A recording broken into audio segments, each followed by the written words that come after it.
Hello again, everybody. Larry here. Welcome to episode 54 of my South Lip Ranch update series. I'm out near Deception Creek on Stevens Pass today, getting some fresh air and sometimes not so fresh air. Enjoy. I've glued down another stick of track over here. You can see the glue is drying. And then I'm going to work my way around the corner. Zoom out a little bit.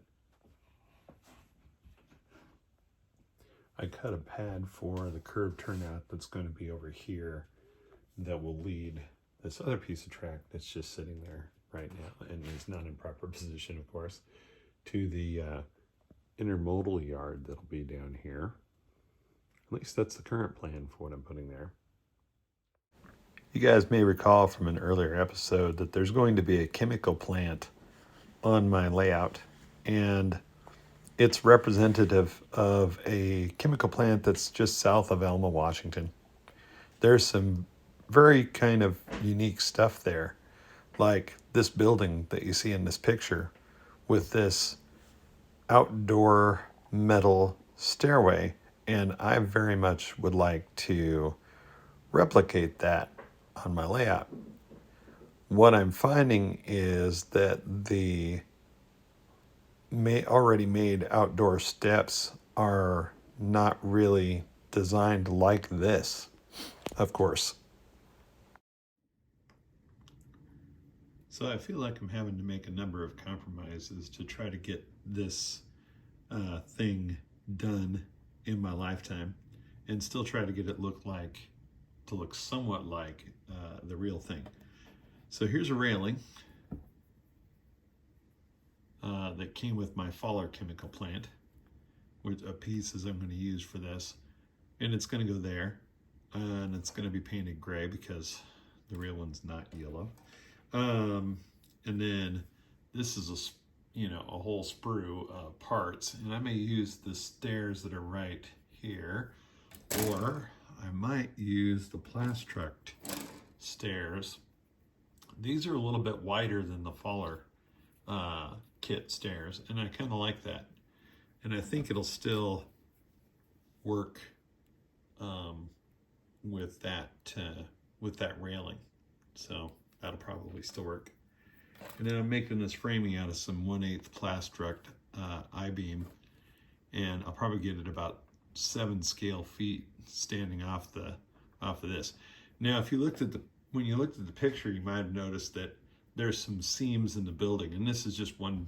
I've just got this board and batten evergreen styrene piece cut as one piece right now, but I'm waiting on some additional styrene that I ordered so that I can start building this up.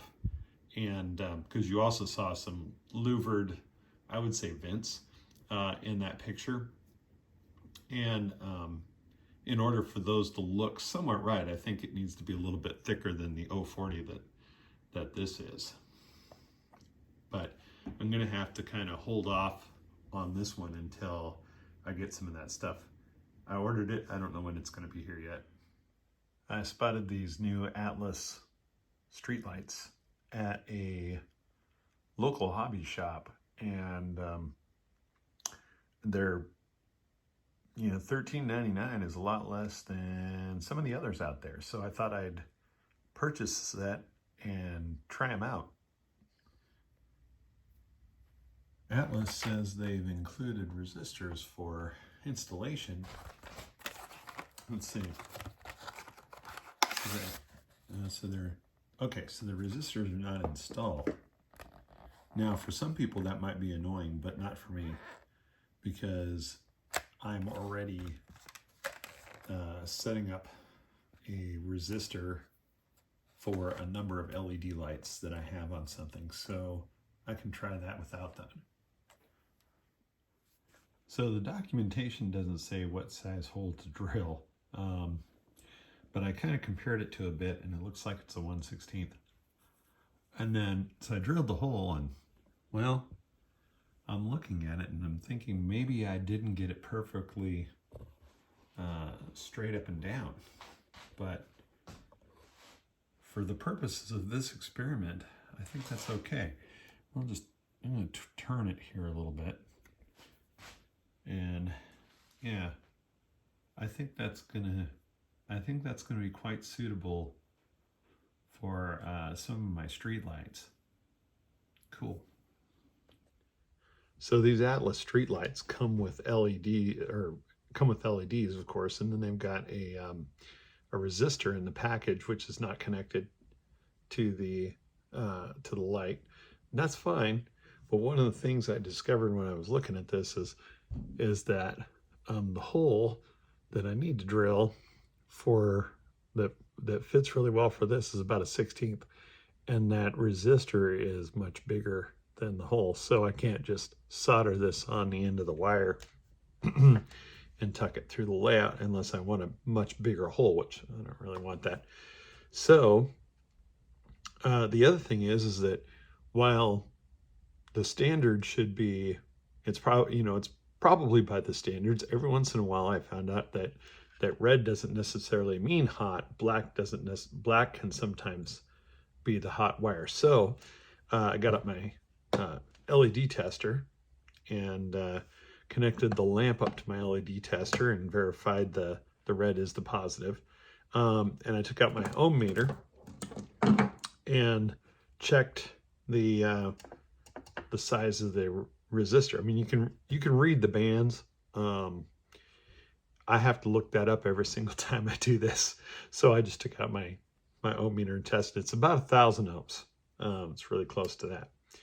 So with all that, armed with all that information, I think what I'm going to do is I'm going to create an additional piece of wire, which this wire is not long enough to make it to my my power source anyway.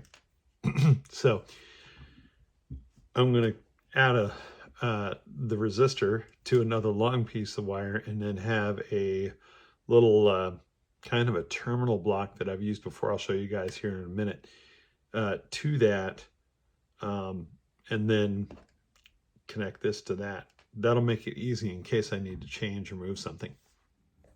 Not the prettiest thing, but I've got it wired up right now so I can at least easily test it. And these clips aren't all that reliable because you have to get the wire exactly in the right place. So it took some fiddling to get those little tiny wires in there. And I had to strip them back so that there would be more visible wire. But we have a working street lamp.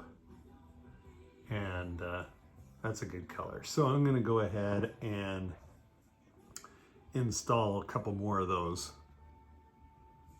down the way here along the road. Okay, with 2 of these lights installed, I put another one over here. I just have to figure out where I'm putting the 3rd light, and I just wanted to put a vehicle on the road, so I got out this 1973 F100 that one of my friends gave me for my birthday. That was a really cool little gift that I didn't expect. Anyway,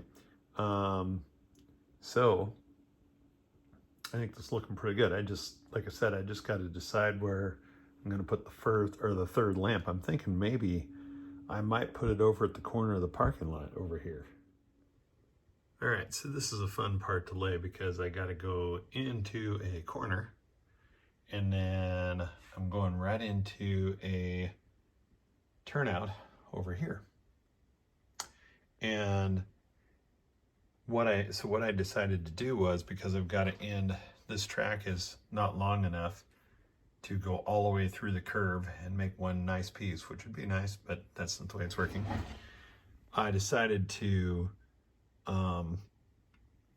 stick this other piece of track on here that isn't glued down, and then just pin the heck of it out of it to get it in the right spot, in the hopes that when the glue dries and this next piece of track gets laid in here permanently, that there won't be a kink at that joint right there. Because I've had a couple of joints where I tried to make it smooth, and then when I went back and looked at it later, there was a bit of a kink there. So annoying. But the thing is that the rolling stock has continued to roll through those, so there's at least that. And I haven't been able to decide where to put that third light of the Atlas set, so I decided to come over here and see what I could do with the track. And just doing a quick check of the latest sections of track. Not being in a hurry about it, but I suppose I can pick up the pace a little bit.